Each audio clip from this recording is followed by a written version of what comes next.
future.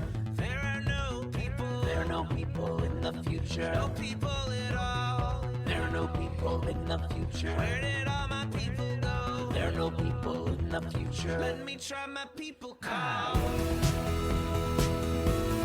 Where are all my people?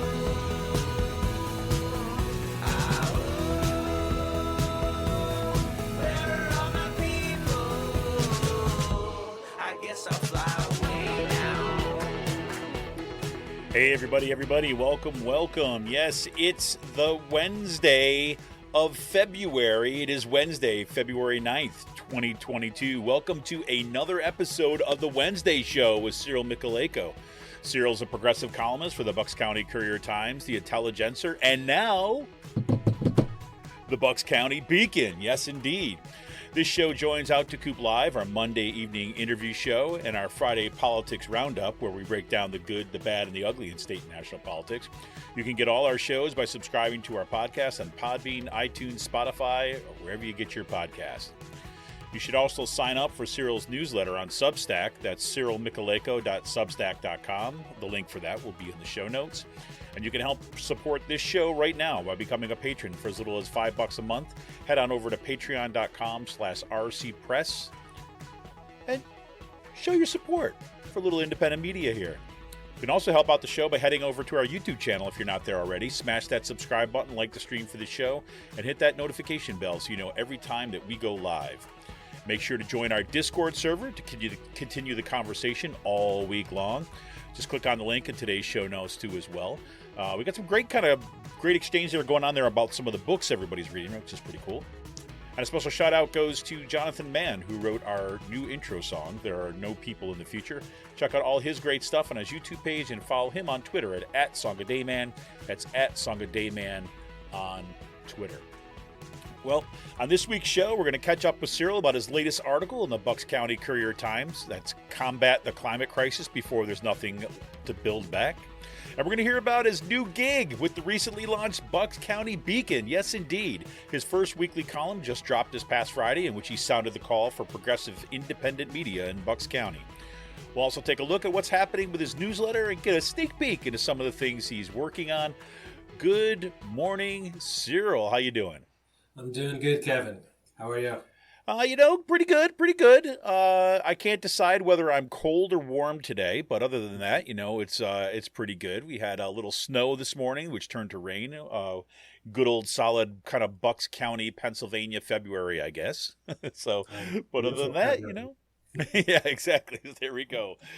Well, it's good to have you back on. And first, congratulations on the new gig on Bucks County Beacon. That's really exciting. Thanks. Yeah, I appreciate it. Those guys reached out to me last month, and we got to talking, and I really, liked what I was hearing about what they want to do with the newspaper, and and we'll talk about this a little later, but kind of continuing to build the progressive independent media ecosystem here, which obviously you've been part of for a long time. Yeah. Back when Raging Chicken was, I believe it started off as a print. Indeed. Online. Online. We actually had a monthly. We started doing a kind of a monthly leaflet version of it at one point. But yeah. It's been around since 2011. Was that right around the Wisconsin uprising? Yeah. It was right after Wisconsin. I mean, that was we launched in the first official issue came out in July 2011, and we had the website up and launched, and we had some initial content up there in kind of April 2011. That's when we hit the ground running. Yeah. Yeah, I think I ran into you back then before we actually knew each other. Yeah, we were back in. I remember having some conversations with you on the phone late at night, because it was the only time we could find. My kids were still young, and I was trying to find time to talk or stuff like this. Yeah, for sure. So crazy.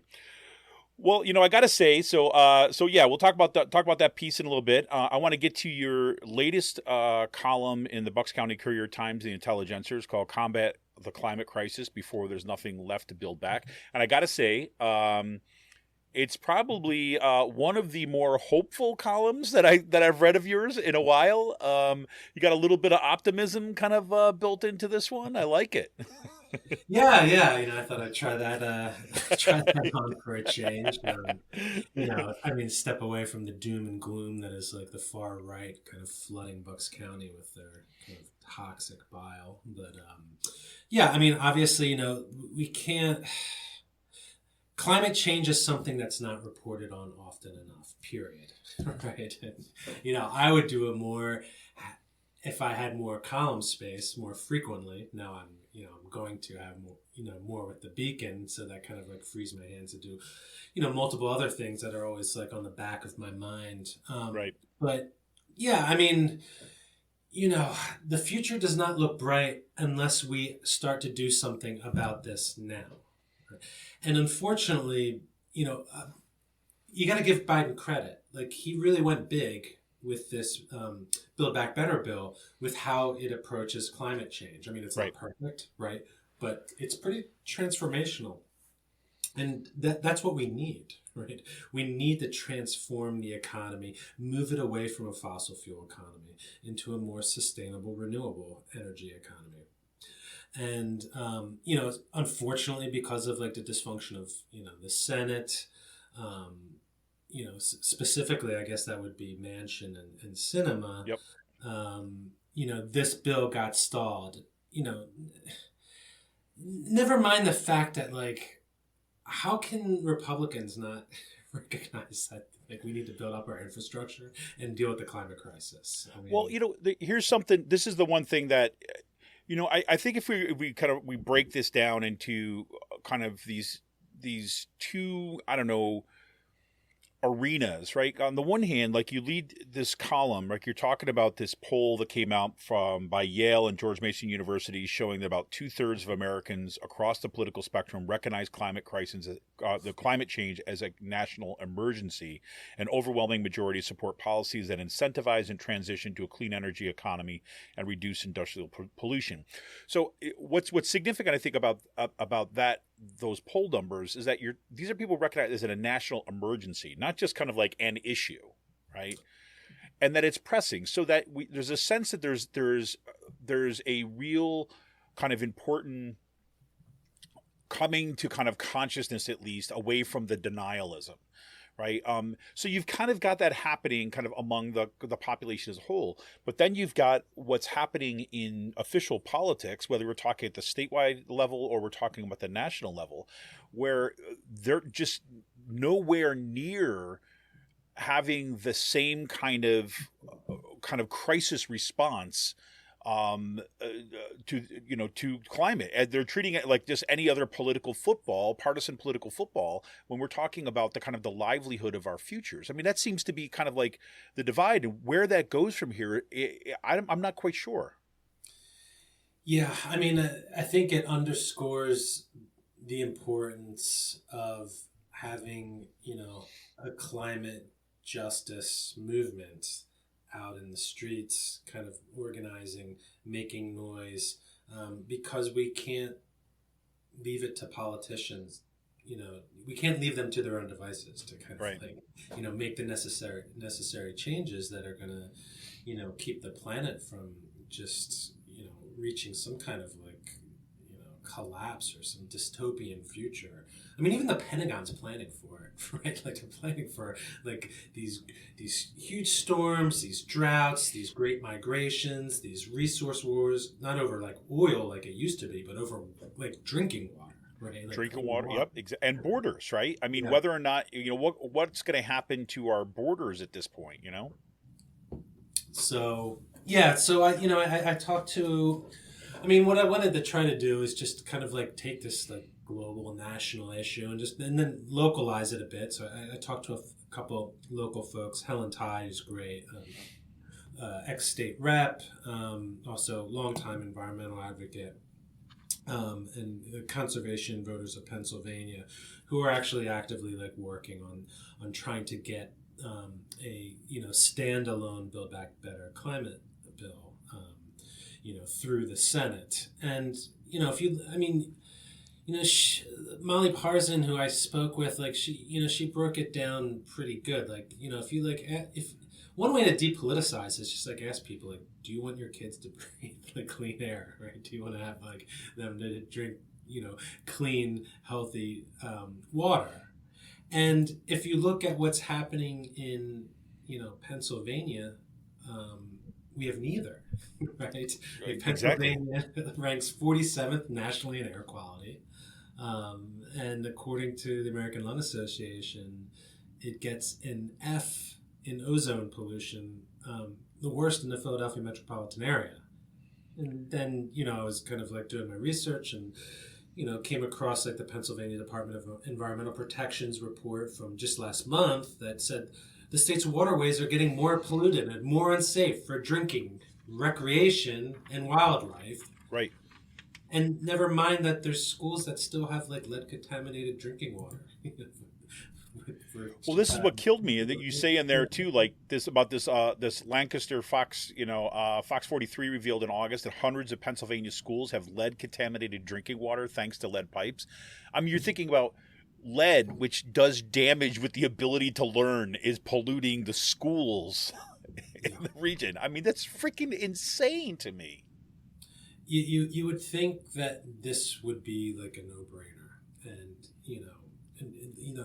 at least the Democrats are trying to do something about it. Like the Republicans have nothing, like they're offering nothing, and then even like on the state level, just it's slightly related, but with the American Rescue Plan, they're hoarding like over $5 billion, right, that could be used to kind of improve like infrastructure here in Pennsylvania. Never mind like helping like hurting families. That have been affected and impacted adversely by the pandemic.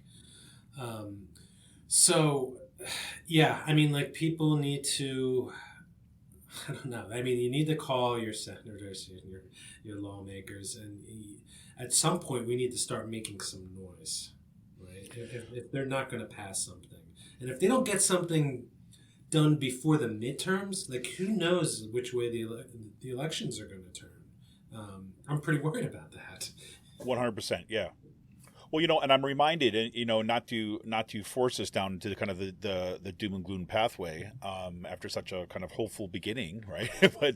but I'm reminded of what I believe it was Kate Aronoff was writing about this in terms of climate and the shift is going in climate. It says, look, we've already seen shifts where what is happening in the Republican Party away from kind of sheer denialism. And now it's turning in much more darker ways. And we're seeing that the way this kind of links up to all this kind of right-wing militia, this kind of, increased amount of kind of white supremacy emerging its head, and the kind of like pockets of this kind of environmental fascism, right? They're saying, okay, look, we're not going to deny climate change anymore, but what we're going to do is we're going to just kind of protect ours against them. Right. So there's a way in which that, if we don't address this kind of openly and directly and aggressively now, that, it leaves the door open for a much more kind of fascistic kind of solution to the problem, and a much more brutal kind of human solution that, echoes in my mind a lot of some of the discourse we're seeing around the pandemic, right? Just kind of, I want to do what's mine and don't force anything on me. And we're going to keep all these other people out that are, that want some of what we have. And that scares the crap out of me. So, I'm really hoping that we're going to see both at the statewide level and at the national level, a strong push for those climate provisions on the Build Back Better and, corresponding state legislation. Yeah, I mean, I guess the two things. Like, imagine if we had started kind of transitioning, let's just say back in like 92, right? Like when, I think Al Gore wrote that like Earth in the Balance book, right? Kind of like raising the alarm. Like, imagine where we'd be by now. Like 30. Totally. I mean, it's so frustrating, and that there has been this inaction. And then just the other thing I think like we probably should start thinking about is like whether these oil companies should be paying like environmental reparations. Totally. Because they've been, in addition to like just the devastation that their everyday kind of like operations cause, like the worst thing of it all, at least in my opinion, is that they were purposely pushing out disinformation to undermine the scientific consensus, right, even decades before 1992. right? I think this was, it goes back to I think it was like the late 70s with like ExxonMobil.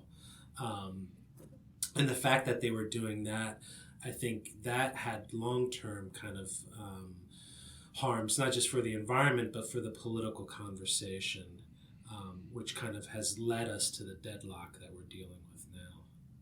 Yeah, 100%. And look, I think 100, exactly. I'll kind of put my stamp right on that one too, as well. Say, the oil companies, given the insane amount of profit that they are making, like, just kind of like off the charts kind of profit, that should be kind of, basically taken and put towards climate mitigation. And they should pay a disproportionate share of their direct private profits they reap from us by externalizing all the costs of their business model onto us. And, well, now it's time to pay the piper. I mean, it's the very least. You broke it, you bought it. That's pretty simple. Yeah, I mean, it's really, it's sociopathic that they knew this was a problem, but they said, you know what, we're going to just spend millions and millions of dollars to lie to the public anyway, because for us, the bottom line is just profits. Yep. And to hell with everyone else, and to hell with the planet. Yeah, crazy. So this has got to be the year, and this is where I look at the lead up to the midterms is going to be absolutely so critical. And this is the other thing. I mean, not to make too kind of abrupt of a transition here, but this is one of the reasons why I was thrilled, to find that you're going to be writing for the Bucks County Beacon now too as well, and you're going to have yet another platform on a kind of more regular basis. It's a weekly column, correct? It is. Yeah, and to be able to kind of, get these kind of independent voices that are out there, could get this analysis out there, especially as we're kind of approaching rapidly midterm elections where all this stuff that we were just talking about is at stake. Yeah, no, I'm definitely excited. I mean, you and I are like kind of cut from the same cloth, and just like internet media just kind of runs through our veins. And, I kind of like go into the piece about how, for me, my real first taste of it was when I was, I was a student at Evergreen, and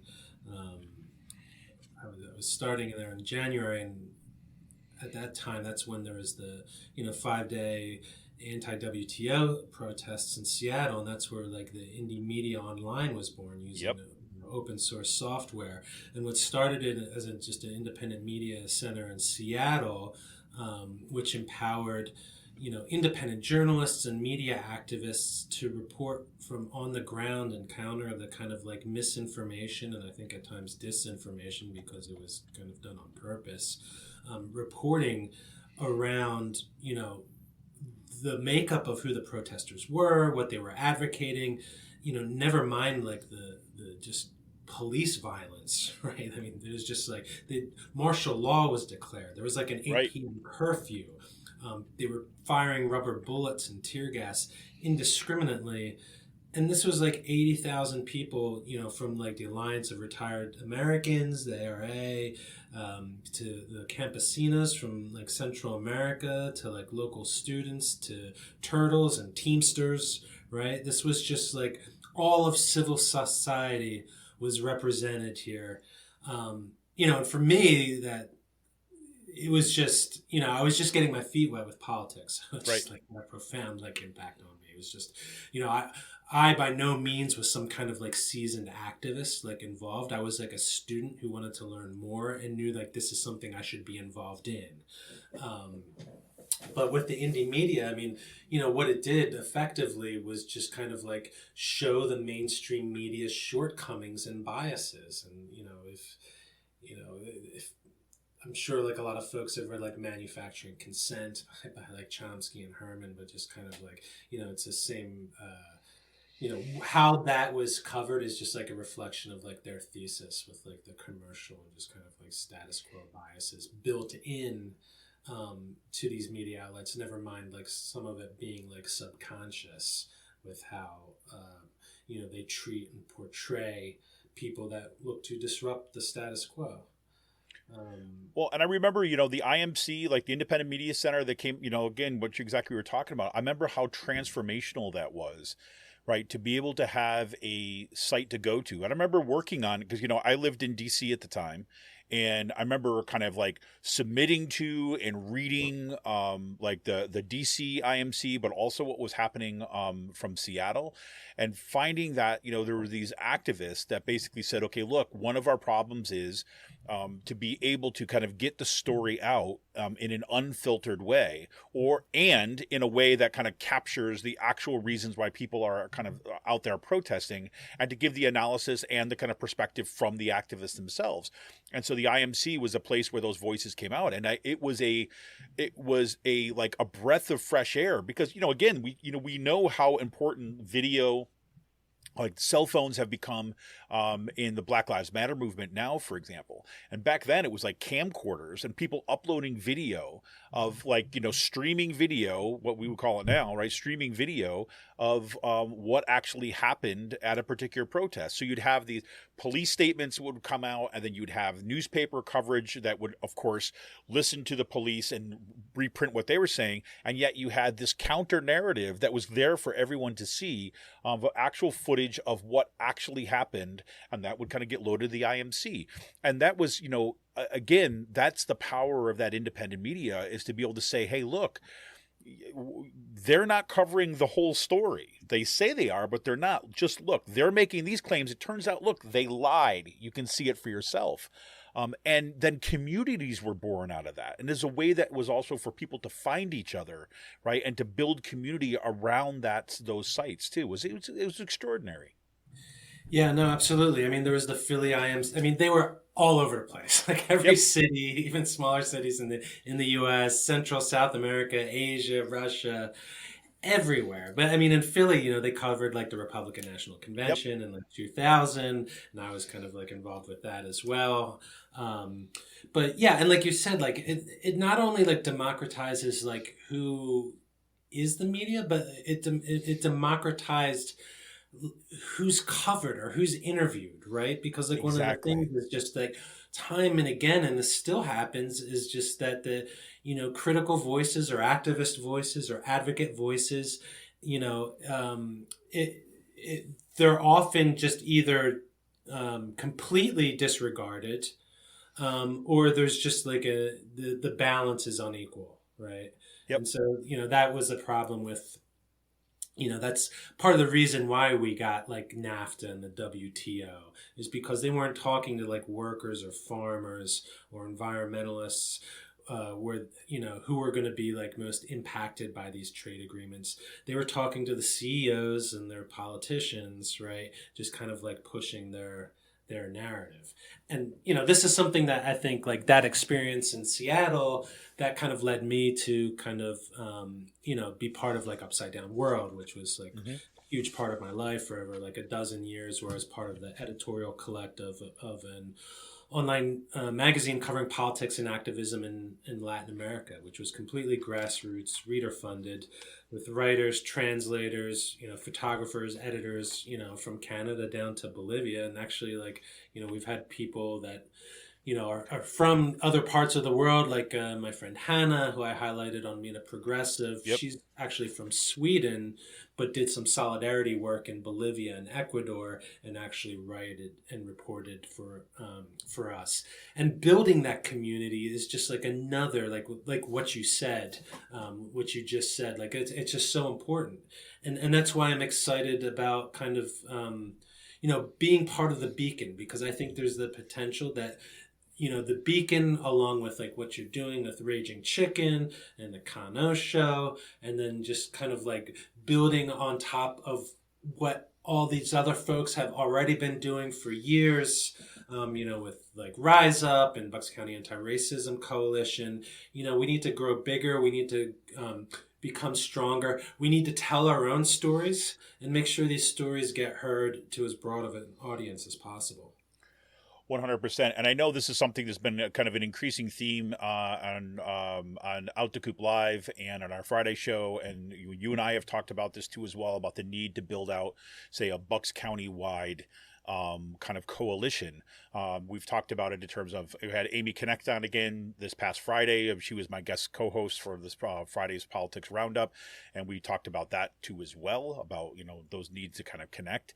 And one of the things that I've been toying around with and had some initial conversations with some people about is like really looking, maybe we should be thinking about kind of having this independent progressive media summit this summer, kind of like a meetup of folks that are involved in it, and just to kind of like bounce some ideas around. Again, I don't think any of us has like the cash flow or independent wealth that we can just kind of like book out a hotel rooms and big conference center, I think, but we can certainly find places where we can kind of meet up, right? Sit around and kind of talk a little bit about strategizing as we move into the midterm elections. And I think that, you being part of the Bucks County Beacon is going, to only add to that fervor toward wanting to get that progressive kind of independent media activism out there. Yeah, no, that would be amazing, and I would definitely want to be part of that. That would be great. We should try to start planning that with some different folks. Yep.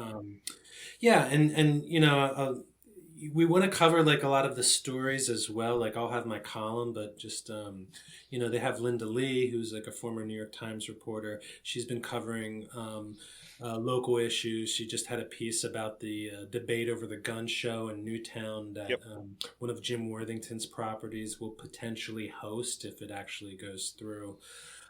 So just kind of, filling in the cracks of what kind of gets missed in the mainstream media. And I wanted to make clear in the column that like I think like there's the local reporters have been doing like a bang up job. I agree. Yep. Emily Rizzo and Chris Ulrich, they're just, I don't know where this area would be without them.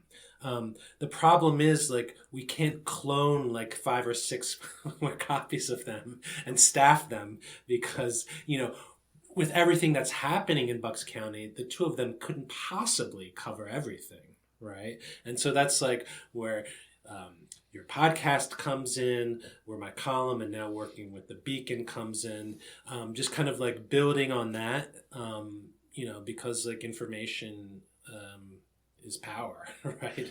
Absolutely. Look, and there's people, this is why I've always said about spaces like Raging Chicken and like these independent media sites is like, they're places where people can cut their teeth on this kind of work and do this research. Because, frankly, look, there's amazing people that are doing incredible research already in the community. And a lot of people came to it by necessity, right? They weren't trained as journalists. They weren't trained as, kind of independent investigators. No, they were kind of got invested with a particular issue and then found out that there was something wrong and started doing this research and kind of reporting on it.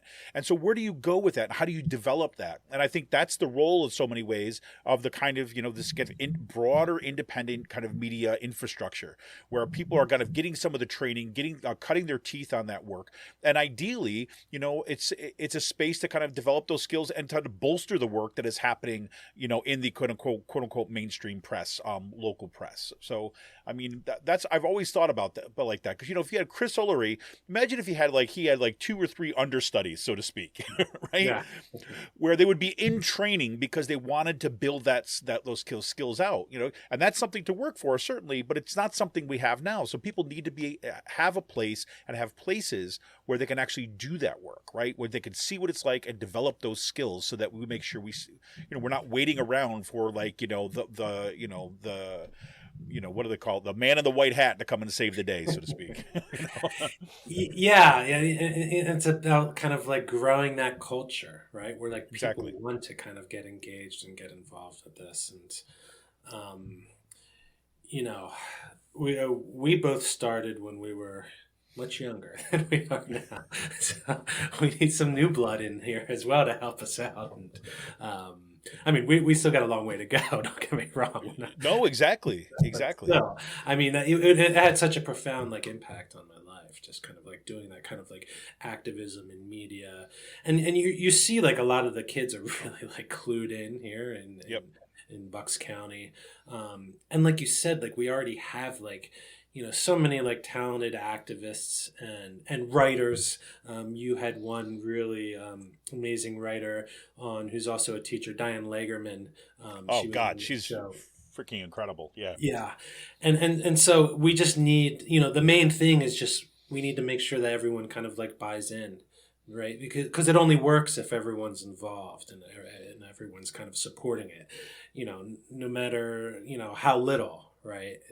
But everyone just needs to kind of come together and help build this out so that, it can be impactful, effective, like I said, so that it can be like an organizing tool that helps mobilize people locally, in order to push back against all of these like far right onslaughts, Exactly. that are just kind of like trying to push their way into schools, into local government, just into like the culture of like what's like acceptable now here in Bucks County, and then just have our progressive alternative, which is one about justice, humanity, sustainability.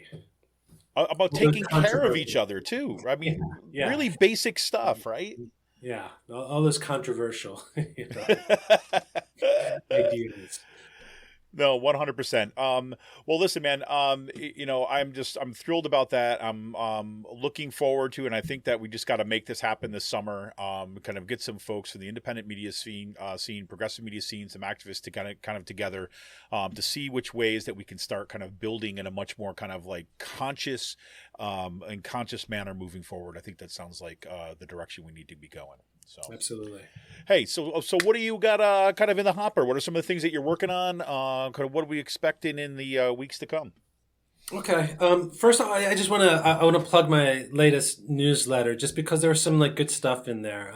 There's Melissa Ryan who That was she great. has her Yeah. own newsletter, Control Alt Right Delete, which I like the name, Yeah.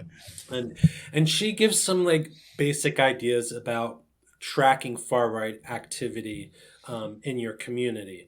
And as listeners of Raging Chicken know, there's a lot of far right activity in our community. But I For think what sure. we need is like a centralized kind of like database. So I don't know if we would want to like break this down where there's like kind of like representatives from like each school district and have like some kind of like shared doc.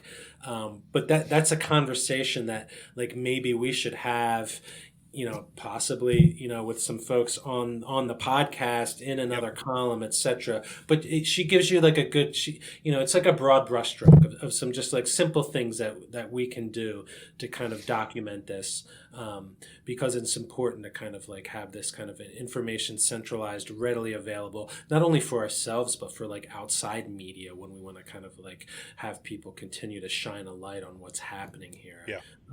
And one thing that another article that I included in the newsletter, which I wish there was would have been something done similarly here, which was Lancaster Online's investigative reporter Carter Walker kind of like did this piece about, there was those Patriot Front leaks that we Yep. talked about a while back, and he just kind of like put the data in, mapped it out, about like where they were spreading the most propaganda. Surprise, surprise, southeastern Pennsylvania is a hot spot, right? As was Bucks County, because there's some different schools of thought on how to approach this. I don't know. I feel like shining a light on this is better than kind of like keeping our heads in the sand. Some critics might say like you're kind of like giving them publicity, but like people need to know who they are, so that they're equipped to have the types of conversations with people that they know, because oftentimes they're targeting young teenage and young Right. adult, guys, men, Yep. boys and men. And so, I think this is something, I thought the piece was great. I hope people check it out on Lancaster Online. And yeah, just wanted to get that out there as well. Moving forward, gosh, I have so many things up in the air. So little time. I'm working on my next few columns. I want to do something, in honor of, Black History Month, which should be every month, for all of us, especially in light of the fact that, history is under assault, by school boards, from Penridge to Palisades and across the country. And I'm thinking about, I'm kind of like digging into how the Republicans are trying to legislate through constitutional amendments, which I think is kind of like very undemocratic and dangerous. And so I'll be talking about why that is, and just kind of like unpacking that for readers. Yeah, and there's a list. There's a huge list, but I know we've been running long. So No, I'm sure. I look there. I mean, that's again, this is the reason why I'm so glad that you're going to be got a weekly column at the Beacon too as well, because there is so much to cover. But let's all remember that Cyril is but one person, right? So all the more reasons to kind of grow independent progressive media right here in Bucks County too as well. Well, hey man, it's great talking again. I've been back for the Wednesday show. This is absolutely fantastic. And congratulations again on the Bucks County Beacon. And look forward to the next round of this, because things are moving fast. Let's put it this way: we got a primary coming up on May 17th, and that seems like right around the corner at this point. So we got our work cut out for us. Thanks, Kevin. I look forward to being back on soon. Yeah, you got it. All right. So, hey, everybody, this is Kevin Mahoney, editor and founder of Raging Chicken. Want to thank you so much for tuning in. Want to remind you that you can help support this show. You can head on over to Twitter. Follow us on Twitter at RC Press. You can head on over to our YouTube channel. Subscribe. Talk to you soon. See ya!